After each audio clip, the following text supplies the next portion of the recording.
Hello and welcome back to Income Strategies, the place where you'll learn the skills to make money, to multiply your money, and to manage your money. Wow, wow, wow. We're on the 10th episode of our Unveiling Cryptocurrency Arbitrages. Oh my gosh, we made it up to the 10th episode.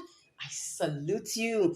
Thank you so much for being here. Thank you for coming back to watch, to like, to share, to comment. Oh my God, you are great. Thank you so much. God bless you. Yeah, so today we're going to be looking at dollar arbitrage. And also, after we've examined dollar arbitrage, we're going to be talking about the conclusion of this particular series, right? And I'm going to be telling you my own personal recommendations and what I advise that we do. All right. So I'm going to be going over to the platform which we'll be using, which is called Eversend, and I'm going to show you one or two examples of what I have been able to do in the past. But before I go on to this platform, what exactly is dollar arbitrage? As the word says, dollar arbitrage is just buying dollar at a lower price and selling at a higher price, just like we've been explaining so far. So let's go over to Eversend to get this done. So we're currently on this particular platform called Eversend, and I have used it to do dollar arbitrage. All right, so let's go.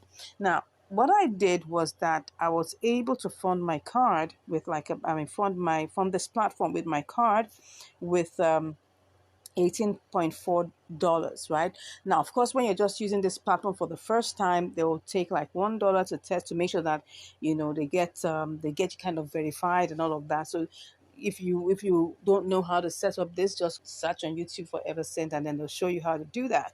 But here we're just talking about how we're able to use this. How I was able to use this platform to do dollar arbitrage. So all I needed to do was, first of all, because there are different currencies here, like 5 or so different currencies, ranging from NGN to Euro to GBP, as pound, GAS Ghana, KES Kenya, UGX, which is Uganda, and USD. So USD is the point where we're going to be using, right? Because we want to fund. Okay, so you click on this plus sign here that says fund. When you click on that, you are able to, pick your credit or debit card, right? So I was able to pick that and I was able to use this, right? And then once I was able to fund my account with that $18.4, what did I do next? I just came over to exchange, and then I was able to exchange my $18.4, right, to get 13,753 naira. So what it came to, because this $18.4 was about I think was it about maybe 10,000 or no 9,000 something, right? Like about 9,000 plus. And then I was able to change it back to naira and it was sent back to my account, and I was able to make like a difference of like 4,000 naira plus. I mean, that made the dollar appreciated value, because I was able to get the dollars cheaper. So if I go and calculate, let's assume that what I was able to get, because it was like 9,600 and something. So let's just even approximate it to 9,700, right? So if I did 9,700, all right, if I divide that by 18.4, so that was like about 520 something, all right? And then I was able to make a profit, like I said. If I go back, I was able to make a profit. This is 13,700, like about a 4,000 like a 4,000 naira profit. Okay, so that's one way to go about it, right? That's one way to go about it using this platform. There are other platforms you can use, right? But for this is Eversend. This is what I have used before. This is what I have tried out. And of course, on this platform, you can do so many other things. You can actually send, money to different platforms, right? You can send via the Eversend. You can send via mobile to different countries. You can send to Ghana, you can send to Zambia, you can send to Kenya, you can send airtime, you can send by bank, all of this. I mean, it's a very interesting app as long as you're able to get that done.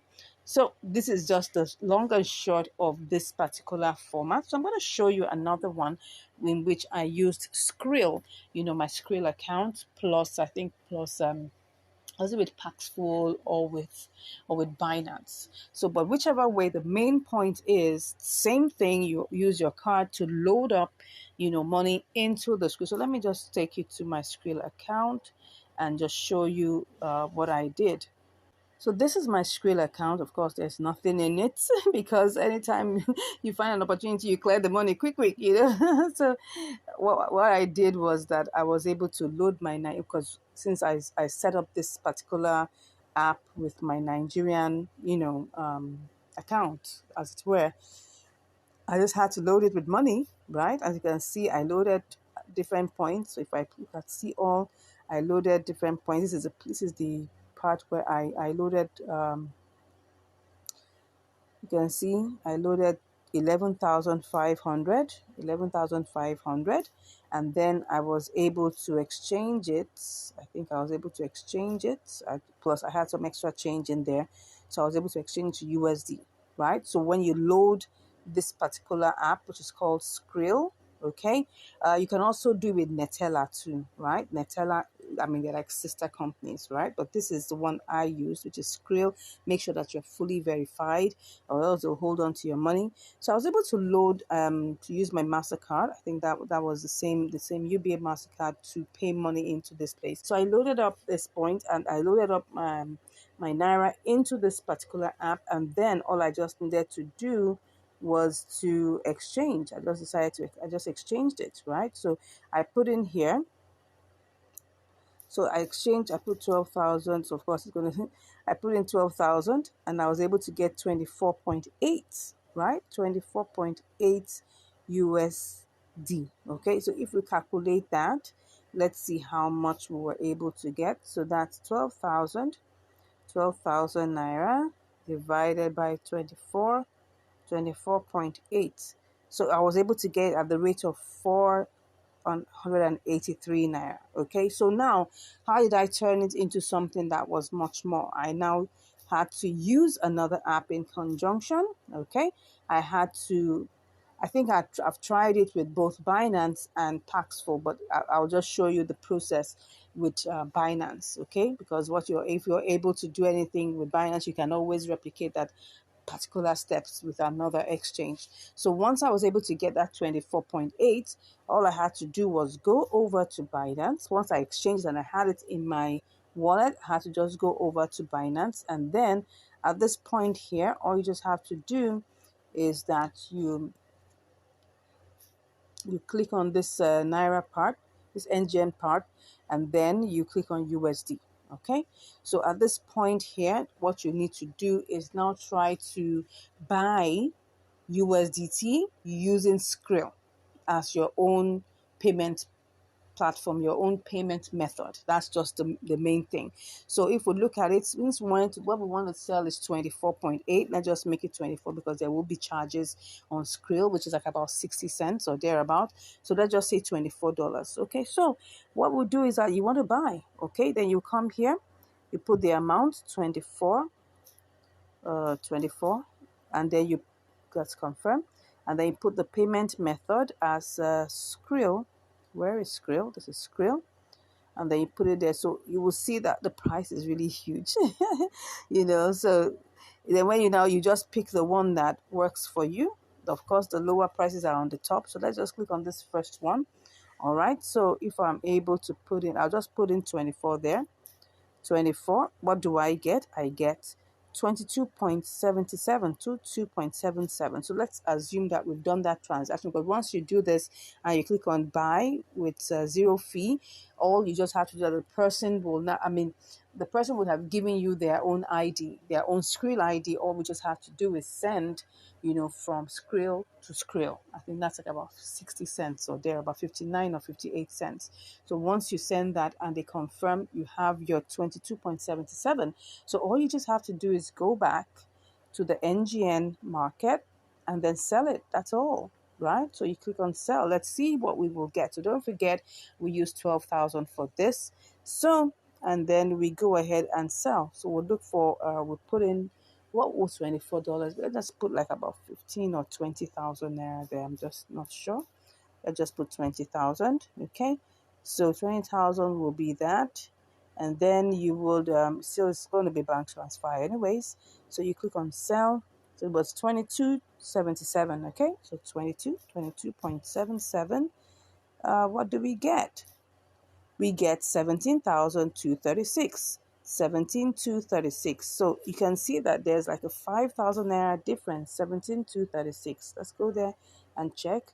17, 17, 236 minus 12,000. Okay, so you can see that there's a difference, a whopping difference of 5,236. That's how the arbitrage actually works, right? So this is how to do dollar arbitrage. And there are other platforms. I mean, people do dollar arbitrage with PayPal. They do it with advanced cash. They do it with Payeer. You know, you can do it with even with Derive platform. People do it. I mean, there's so many platforms in which you can do this, right? Even what I've done here with Binance, you can do it with Paxful.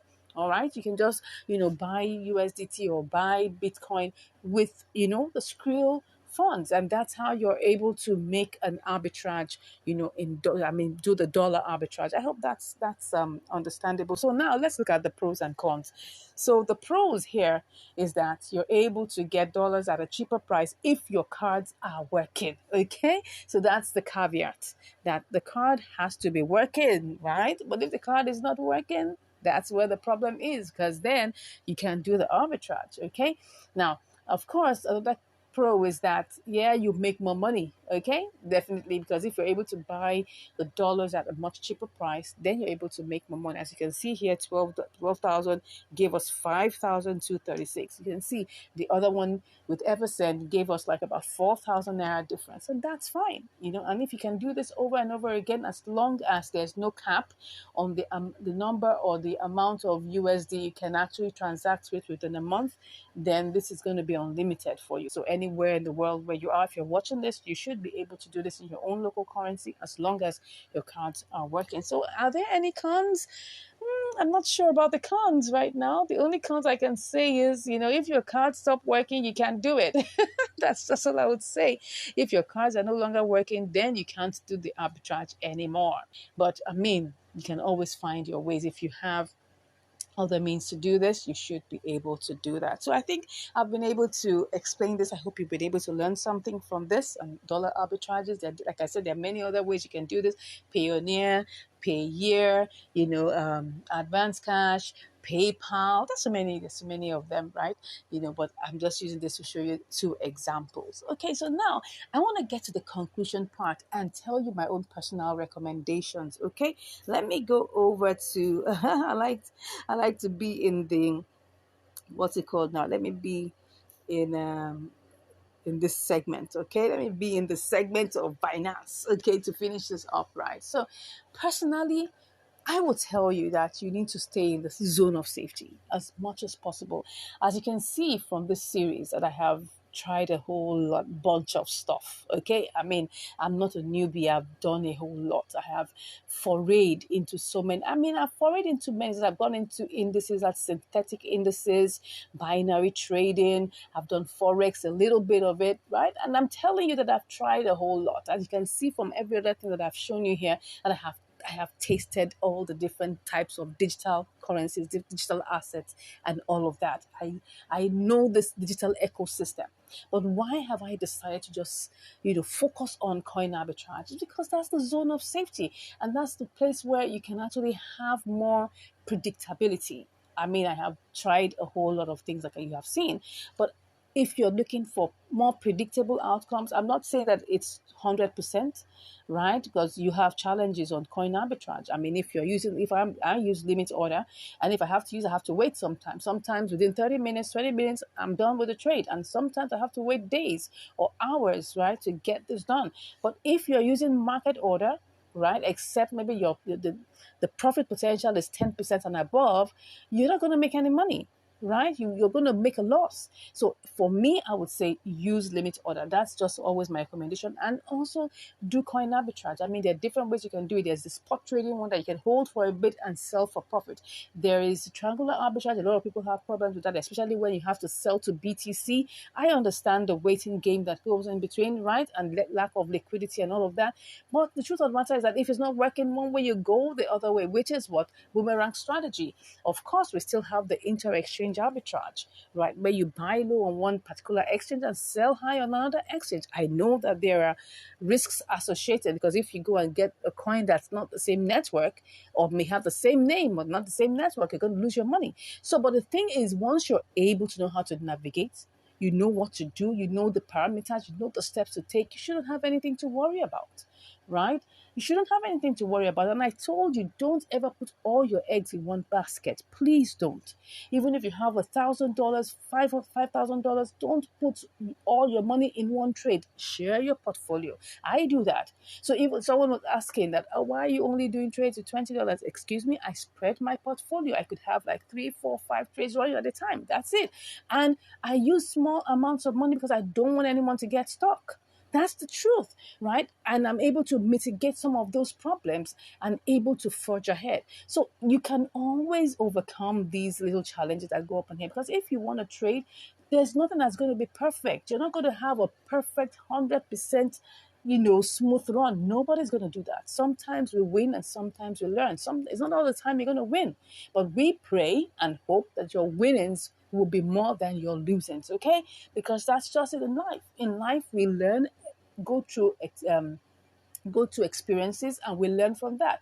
I am just here being vulnerable with you guys, sharing my experiences, telling you what I've done so that you understand and know that when you're making your choices, you know what to do, right? You'll be better informed and take more intelligent, decisions. So that's just my conclusion. Please, for me, I love coin arbitrage, and I'm still going to show you more of that, right? And if you have anything, any question you want to say, any question you want to ask, or anything you want to clarify, please let me know. Let me know in the comments. Let me know your thoughts about this series. Did it make you wiser? Did it make you more informed? Did it help you to make the right choices? Please share with me. I'd like to know. Thank you so much once again for being on this series with me, and I look forward to seeing you in the next video. Take care.